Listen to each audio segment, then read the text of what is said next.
Welling. That's the name of the airline. A little bit complicated. It's not welling good news if prices are going up and costs are increasing, though, is it? No. Well, I suppose a lot of people have been annoyed when they arrive at the airport and they have to pay another 25 euros for a tech bag or whatever it may be, or to sit next to an emergency exit, or even to sit next to you, sir. Well, that is expensive, as you may know, and it's a privilege as well. Marcus Carlson, if he didn't exist, they would have to invent him. Good to see you, sir. Stay with us, of course. James Creedon joins us, another legend in his own lunchtime. How are you, mate? Well, it's all well and good.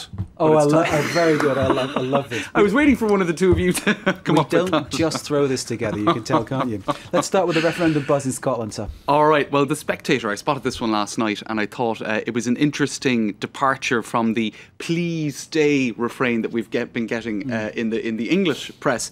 And over at The Spectator, Matthew Paris was saying, look, if Scotland leave, we don't owe them anything, but it's no great favour if they stay either. So there was a touch of the jilted lover about it, Mark, I thought. He said, in the event the Scots would have decided to leave, that's their prerogative. Now the terms of the divorce must be agreed. So I think his point is, they already have this parliament. They get to vote on what's going on south of the border. They get to, have all of these freedoms north of the border. What about us in this whole affair? It is a fair point, because Scottish MPs do sit in London and have a say in English affairs. I suppose there has been a certain amount of anti-English rhetoric in the referendum north of the border as well. So it's brought these tensions up above the surface, which I thought was beautifully summed up in this tweet. Scotland has changed its Facebook status from married to it's complicated. And you have Norway there saying, are you single now? England saying, let's not do this here. A bit of discretion, please. Ireland saying, you okay, hon? And I have to say I enjoy that.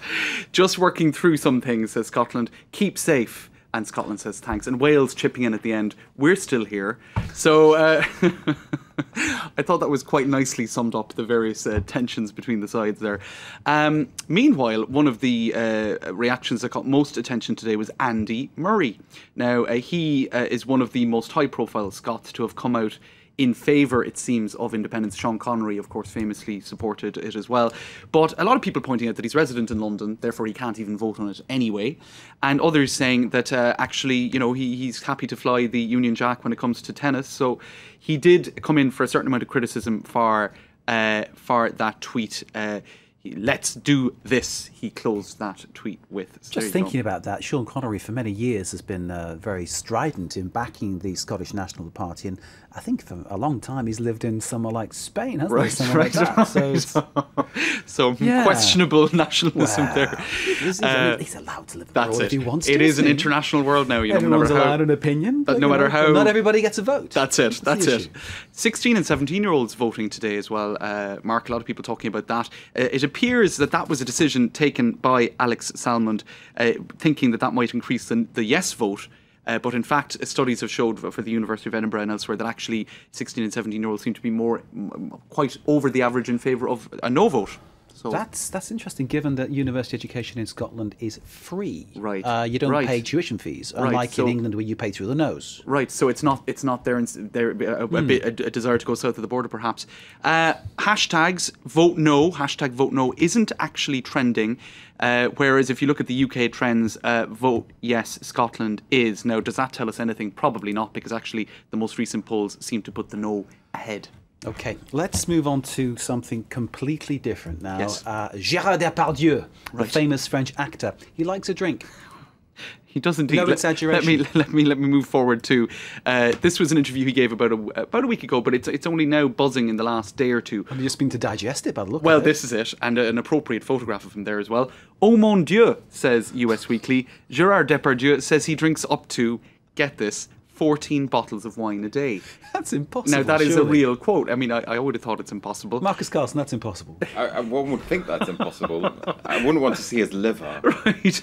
Well, I wouldn't want to see his liver anyway, but he's perhaps not the picture of health. And remember there was that controversy where, was it on a Ryanair flight, he urinated into a bottle. That's it. So that might now be coming into focus. How is it possible to drink 14 bottles of wine a day? Somebody asks him on Twitter. sending that to him. I struggled to get in 8 cups of water. Isn't that what you're meant to drink in terms of water every day? 2 litres of water or something. Right, yeah. so there you go. Somebody helpfully did the calculation that it's 84 glasses of wine a day.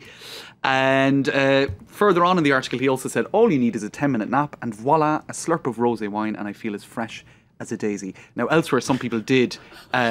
14 bottles a day keeps I the think it's doctor not away. every day. Not every day. And Vanity Fair did express some concern, saying that it was a frightening binge drinking diet, which I think is just calling it as it is. I couldn't get through 14 in a month. James, thank you very much indeed. Marcus as well. And thanks to Gérard Depardieu, because without you, we wouldn't have this wonderful topic to talk about. Thank you very much. Thank you for watching too. More news to come, of course. Stay with us live in Paris.